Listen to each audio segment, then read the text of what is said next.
community. According to that biology, community means which is having more in number.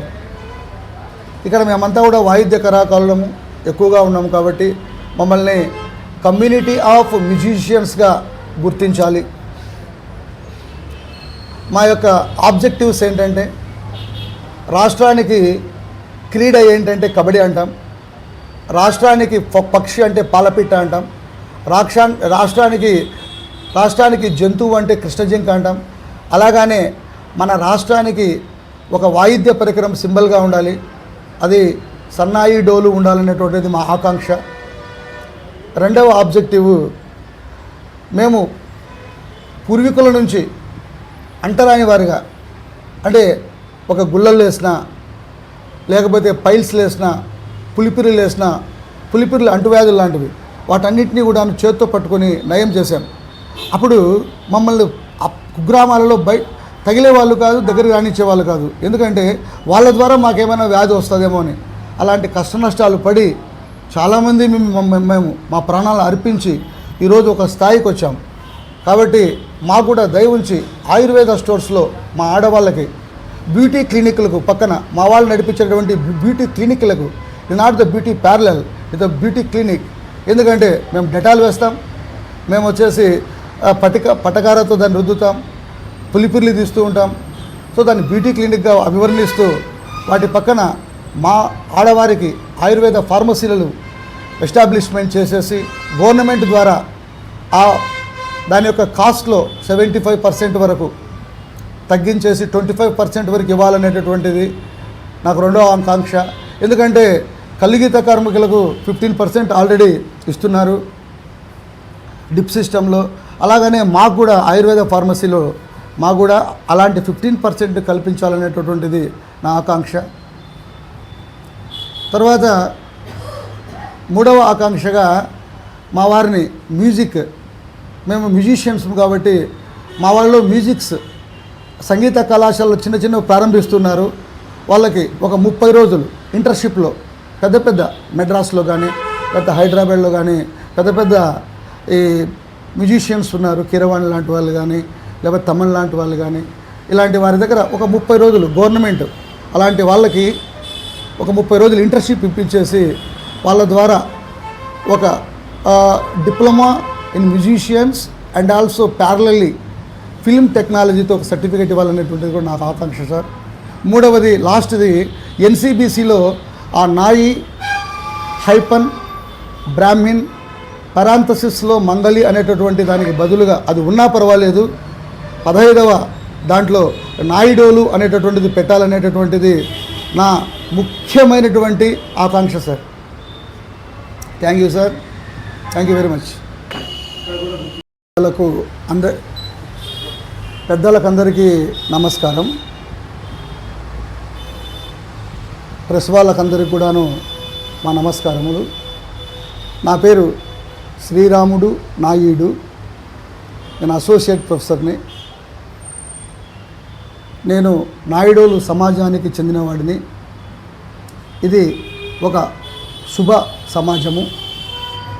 ఈ సమాజంలో నాదస్వర విద్వాంసులు, డోలు విద్వాంసులు, సన్నాయి విద్వాంసులు, సాక్సోఫోన్ విద్వాంసులు, క్లార్నాట్ విద్వాంసులు, ఇతర ముఖ్యమైనటువంటి సంగీత పరికర విద్వాంసులు అందరూ చేరతారు. మా సమాజం ప్రసిద్ధి చెందినటువంటి దేవాలయాలలో సంగీత కచేరీ చేస్తారు. మరియు మా సమాజము వివాహాది శుభకార్యాలలో పాల్గొంటారు. మేము మా పేరుకు వెనుకన నాయుడు అనే పదాన్ని చేర్చుకుంటాము. అందువల్ల నా పేరు శ్రీరాముడు నాయుడుగా పిలుచుకుంటారు. మా మిత్రులు, శ్రేయోభిలాషులు, ఇతర రాష్ట్ర ప్రజలు మేము సంగీతాన్ని పండించే వాళ్ళం కాబట్టి సంగీత కాపులుగా పిలుచుకుంటారు. మేము ఎన్సిబిసిలో 15వ వర్గానికి చెందినటువంటి వాళ్ళము, ఓబీసీ లిస్టులో. అక్కడ నాయి హైఫన్ బ్రాహ్మిన్ పారాంథసిస్లో మంగలి అనే పదాన్ని చేర్చారు. దాని గురించి విస్తృతమైనటువంటి పరిశోధనలు చేసి ఆ పదానికి బదులుగా ఆ పదమును ఉచ్చరించుకుంటూనే నాయుడోలు అనే పదాన్ని అక్కడ చేర్చాలనేటటువంటిది నా ముఖ్యమైనటువంటి సంకల్పం. ఎందుకంటే బయలాజికల్గా ఒక కాన్సెప్ట్ ఉంది, స్పీసీస్ కాన్సెప్ట్ అని. అంటే ఎప్పటికీ కూడా జాతులు అనేటటువంటివి ఎప్పటికీ ఏర్పడుతూ ఉండాలి. అలాగే పదమార్పు అనేటటువంటిది కూడా ఎప్పుడు మారుతూ ఉండాలి.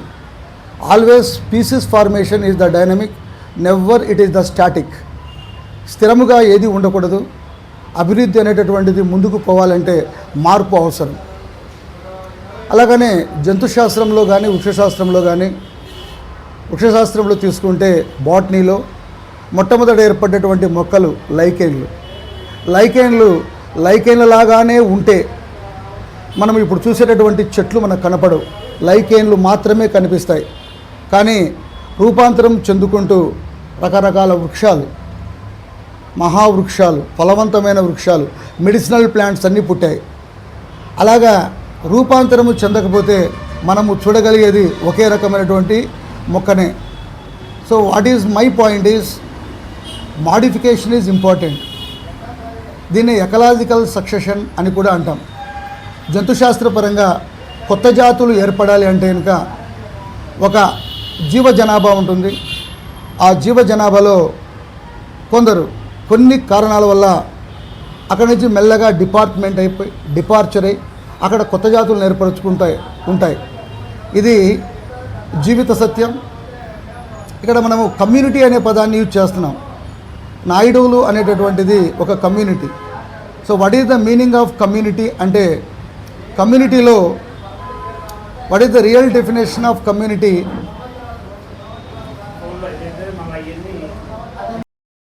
పెద్దలందరికీ నమస్కారం సార్. వచ్చిన వాళ్ళందరికీ,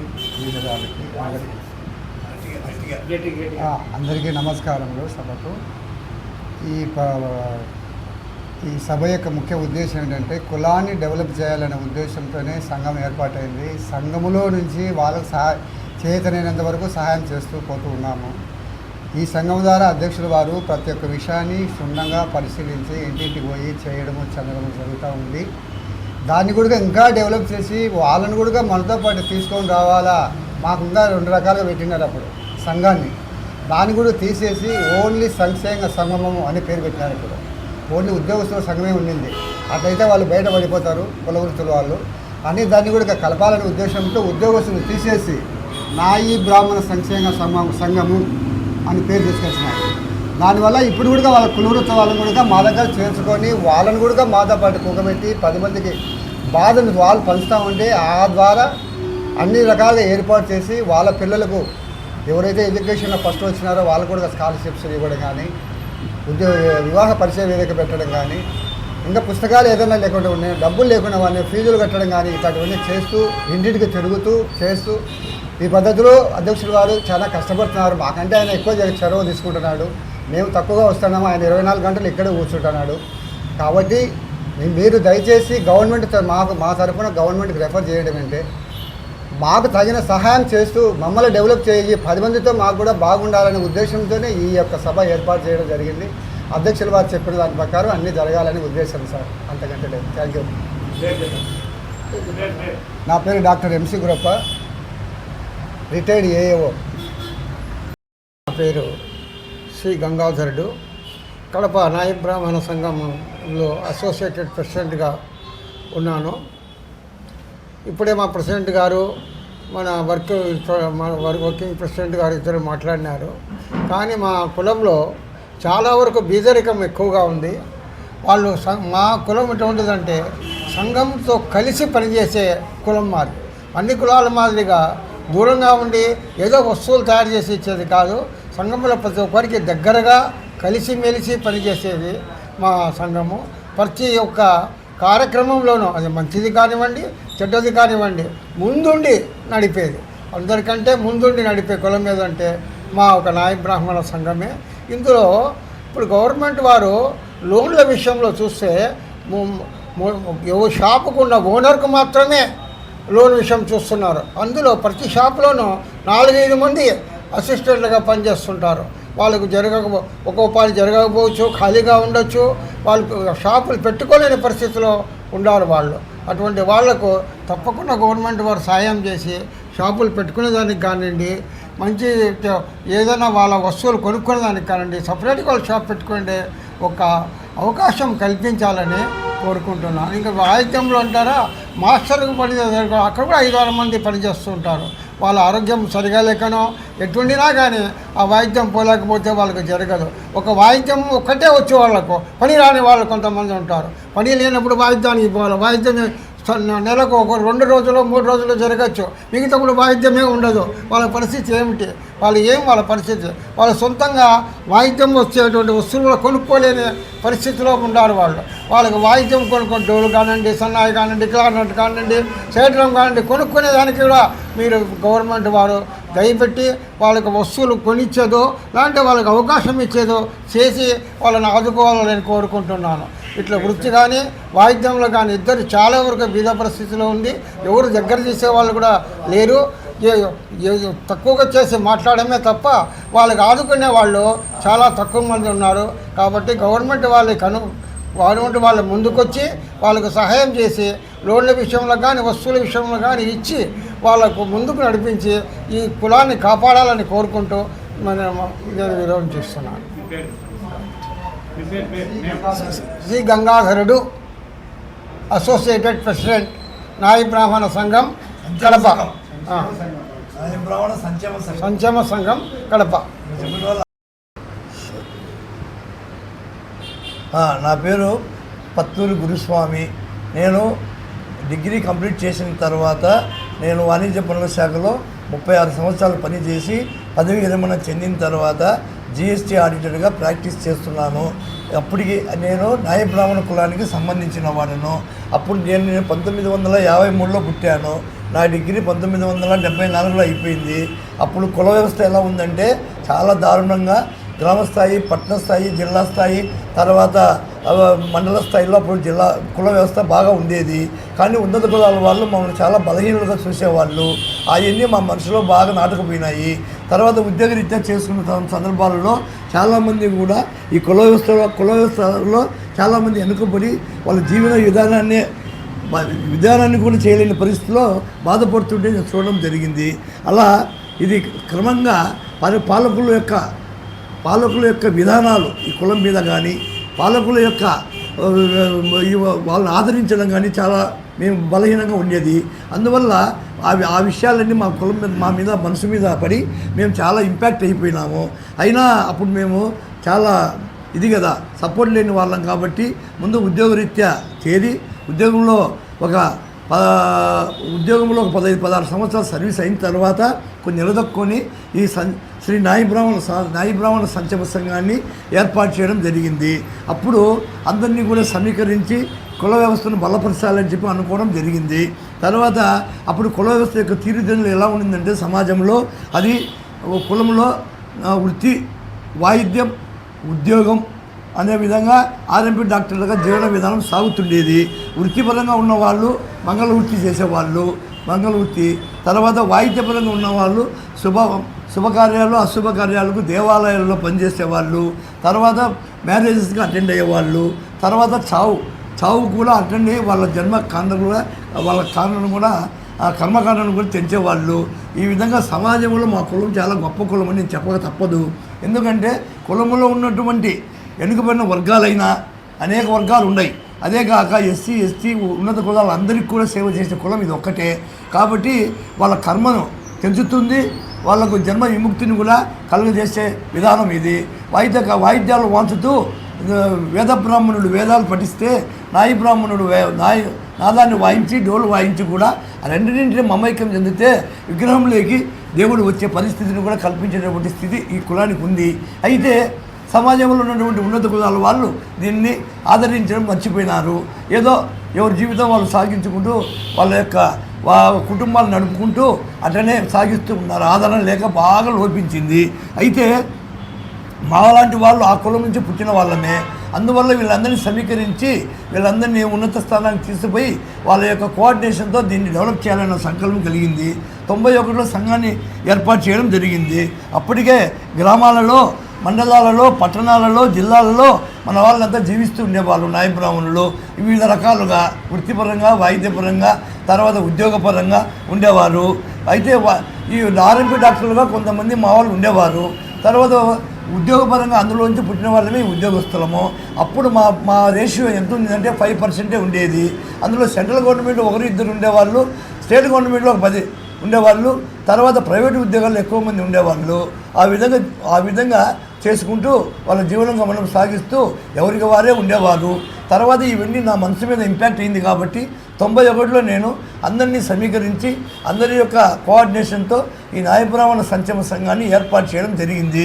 అప్పటి నుంచి కులానికి ఏదో కుల రుణం తీర్చుకోవాలనే తపనతో నేను ఉద్యోగం చేసుకుంటూ కూడా రిజిస్టర్ చేయించి దాన్ని నేను ముందుకు తీసుకుపోవడం జరిగింది.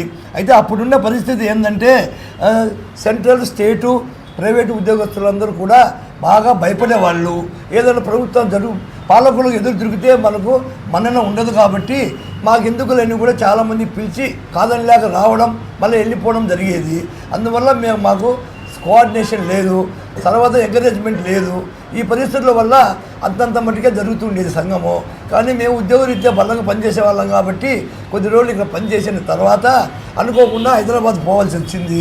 హైదరాబాద్లో కూడా రాష్ట్ర సంఘం ఏర్పాటు చేసి ఈ సంఘాన్ని బలపరిచి అన్ని జిల్లాలకు వ్యాపింపజేయడం జరిగింది. తర్వాత అక్కడ ఐఏఎస్లు, ఐపీఎస్లు, గ్రూప్ 1 ఆఫీసర్లు కూడా మమైక్యమై ఈ సంఘాన్ని బలపరిచి దాంట్లో మేము కూడా చాలా దీర్ఘంగా పనిచేయడం జరిగింది. నేను జనరల్ సెక్రటరీగా, స్టేట్ జనరల్ సెక్రటరీగా పనిచేసి దాదాపు అందరి యొక్క విషయాలను తెలుసుకొని అది ఏమైనా మనకు ఉపయోగపడతాయేమో, మన కులానికి కానీ ఏ విధంగా ఉపయోగమైనా సంతోషంగా దాన్ని మనం ఇంప్లిమెంట్ చేద్దామనే ఆలోచనలో ఉండేవాడిని. కాకపోతే క్రమంగా వాళ్ళు కూడా ప్రభుత్వ ఉద్యోగులు కాబట్టి ఏదైనా కానీ ఆ ఉద్యోగంలో ఉన్న వాళ్ళు ఎవరికి చేయాలంటే ప్రభుత్వానికి వ్యతిరేకంగా చేయలేని పరిస్థితులు ఉన్నాయి కాబట్టి చేయలేకపోయారు. అందువల్ల అది క్రమంగా ఏమైందంటే వృత్తిపరంగా ఉన్నవాళ్ళు, వాయిద్యపరంగా ఉన్న వాళ్ళకు ఎలాంటి సపోర్ట్ లేకుండా పోయింది. చేసేదానికి ఎవరికి వాళ్ళే ఏమైనా తీరయ్యారు. ఎవరి బతుకు వాళ్ళు బతకాలి, ఎవరి జీవన విధానం వాళ్ళది. వృత్తిపరంగా ఉన్న వాళ్ళేమో బంకుల్లో చిన్న రూములు తీసుకొని చాలా నెలసరి వాళ్ళ కుటుంబాన్ని నడపడమే కష్టమైపోయినటువంటి రోజులవి. ఆ రోజుల్లో చదువు కూడా 10th క్లాసు, ఇంటర్కి వచ్చే చదువు మానించి కూడా వాళ్ళతో వృత్తి పని చేయించేవాళ్ళు. తర్వాత వాయిద్య కళాకారులుగా కొంతమందిని వాయిద్యపరంగా వాయిస్తూ ఆ విధంగా కూడా కొంతమంది అలవాటు చేసి ఉన్నారు. దాంట్లో నేను కూడా ఆ విధంగా పోయినవానే. అవన్నీ చూసిన తర్వాత నా మనసు బాగా ఇంపాక్ట్ అయింది. దానికి నేను ఏదో ఈ కులానికి రుణం తీర్చుకోవాలనే ఉద్దేశంతో నేను చాలా తీవ్రమైన ప్రయత్నంతో ఈ సంఘాన్ని నడుపుకుంటూ వచ్చాను. వచ్చి 2000 వరకు ఇక్కడ చేశాను. 2000 తర్వాత అక్కడికి వెళ్ళాను హైదరాబాద్కు. 2008లో మళ్ళీ వచ్చాను ఇక్కడికి ఉద్యోగరీత్యా. అక్కడి నుంచి ట్రాన్స్ఫర్ అయ్యి వచ్చిన తర్వాత ఇక్కడ 2011లో పదవి విరమణ చేశాను. చేసిన తర్వాత ఇంకా సంఘాన్ని ఇక్కడ ఆడిట్ ప్రాక్టీషనర్గా, GST ఆడిటర్గా ప్రాక్టీస్ చేసుకుంటూ ఈ సంఘాన్ని బలపరుస్తూ వచ్చాను. అప్పుడు ఏదైనా సరే ఈ వృత్తిపరంగా, వాయిద్యపరంగా ఉన్న వాళ్ళకి తగిన రుణం, తగిన వాళ్ళకు సలహాలు ఇచ్చి ముందుకు తీసుకోవాలని వాడ తిరుగుతూ మా యూనిట్లు కూడా ఏర్పాటు చేయడం జరిగింది. మండల కేటగిరీ